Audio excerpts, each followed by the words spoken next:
Hello there, lovely folks of YouTube. Ren here. We are outside on this lovely February day. It's about 40 degrees out here. As you can see, we had some snow recently, although it is very quickly melting. I wanted to take advantage of the snow and the cold weather to plant some seeds.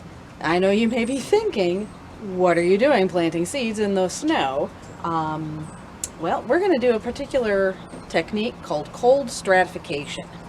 There are certain seeds, not all the seeds, but some seeds that actually need that period of cold and damp to sort of leach off the germination inhibitors on the seed coat.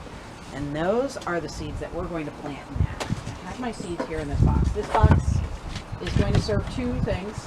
It gives me a dry working surface because everything is wet out here and I don't want my seed packets to get wet prematurely. But also the box is going to stay outside with the pots in it just because the pots are going to be very light and I don't want them getting blown over by the wind if the wind comes, because these pots are going to stay outside. So these are all my seeds that I have that we're going to cold stratify.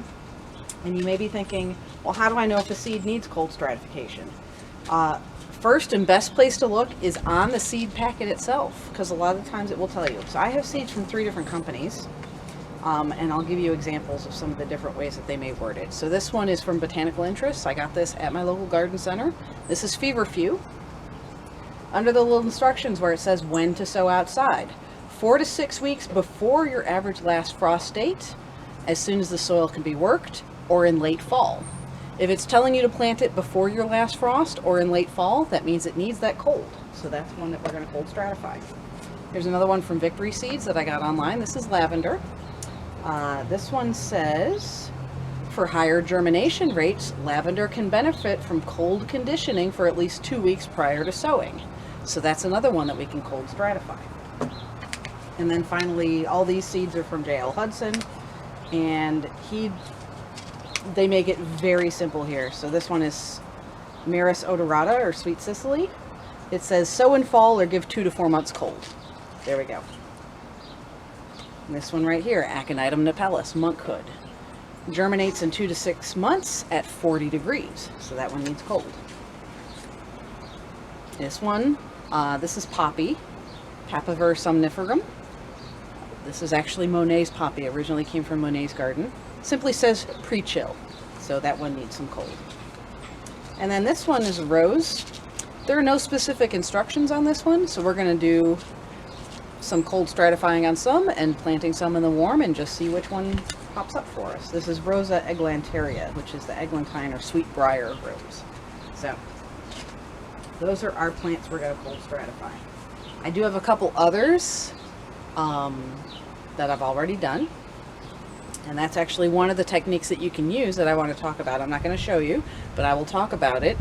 Is that you can actually put the plant, like sow the seeds in pots, wet the pots, and then put them in your fridge. So if you don't have an outdoor area like this where they can chill there, you can actually chill them in your fridge. So the ones I have in my fridge are henbane and starts with an M, no, stachys, lamb's ears. So those are both in my fridge right now. Another technique that you can do, which I might do with the Maris, and it's only good for the big seeds. I wouldn't do it for the small seeds. The henbane and the stachys both have really, really tiny seeds. No, it's not stachys. It's verbascum. Verbascum thapsus, mulane. That's what I'm cold stratifying in the fridge. So like, let me find these seeds here. This Maris odorata. This has a really big seed on it. Really big seed. You can see, oh, I just dropped one. Look at how big those seeds are. They're huge. So these seeds, another way you can cold stratify these, this one's going to get planted because it just fell out, is you can actually just put the seeds in a damp paper towel that you've wetted with either like rainwater or distilled water, something other than tap water that has chlorine in it. You don't want the chlorine. Put it in a damp paper towel, just fold it up so that it's completely enclosed on all sides by the wet paper towel. Put that in a plastic bag and put that in your fridge. Just leave it there for about 3 weeks to a month and then take it out and plant the seeds, and that will work for these big seeds like the Sweet Sicily. Little seeds, they're just going to stick to the paper towel and it's going to be a pain in the butt, but the big ones you can do that with. So let's start. Well, since we have our Maris, we're just going to start with that. I'm reusing these pots from my local garden center. Some of these have labels on it. This one has a little spider web on it. That's fine. You can see they've been sitting in my shed for a while. The ones that have labels on it are good because that means I can just write on the labels. The ones that don't have labels, I will have to put labels on them. I have little sticky labels inside because you want to make sure that you know what you're planting. So I have 4 here that have labels on them. We'll start with those 4. I'm going to get my potting medium. As you can see, I have a giant bag of potting soil. I buy my potting soil in bulk at the big box store, Costco in my case, because I go through a lot of it. You can also use seed starter medium for this. I've opted for potting soil simply because I have more of it. So there we have our pot there. We're going to put one of these Maris seeds in there, and we'll give it a second one as well. I always try to do at least 2 to 3 seeds in every pot and then thin them out because I don't know what the germination rate is going to be. And the older the seed is, the more I will put in the pot because the lower germination rate I'm going to have. So we're going to put 3 of these in here. Sweet Sicily. These are bigger seeds, so they're going to need to be covered up. My rule of thumb, as always, is however big the seed is, that's going to determine how deep you have to plant it. So now that we have that there, I have a marker in here. Here it is.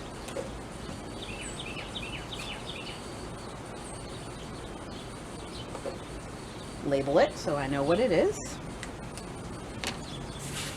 And then the easiest way to get that water on there, just going to put a little piece of snow on top. And then that's going to go in my box so that the wind won't knock it over. Very simple. Let's see. Let's do one of these smaller seeds. You can see this is pretty small. This is pretty small, but not quite as small as it was. Oh, here we are. Poppy is very small. These little seeds, I'm sure y'all are probably pretty familiar with what poppy seeds look like. They're like little grains of sand. They're teeny, teeny, tiny. So obviously, you don't want to bury those because they're so small that they just won't be able to reach up and make it to the sunlight. Potting soil in there. Label it.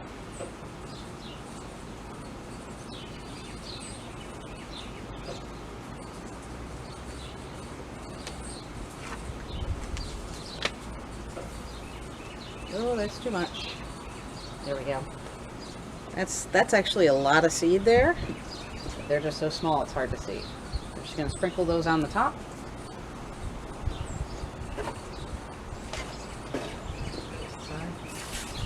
Before, a big clump of snow on the top and into the box. That's it. So, a lot of plants don't like to be cold stratified. They need that warmth for germination. They will just stay completely dormant the whole time that you have them out in the cold, so it's not even worth doing. But anything that specifically says it needs that cold definitely needs this kind of technique. Either here outside in the cold, where it gets that natural fluctuation in temperatures, is ideal, but you can do it in the fridge, either in a pot or in a damp paper towel in a pinch. Now, if it doesn't say on your seed that it needs cold stratifying and you're not sure, best way to look, just Google, honestly.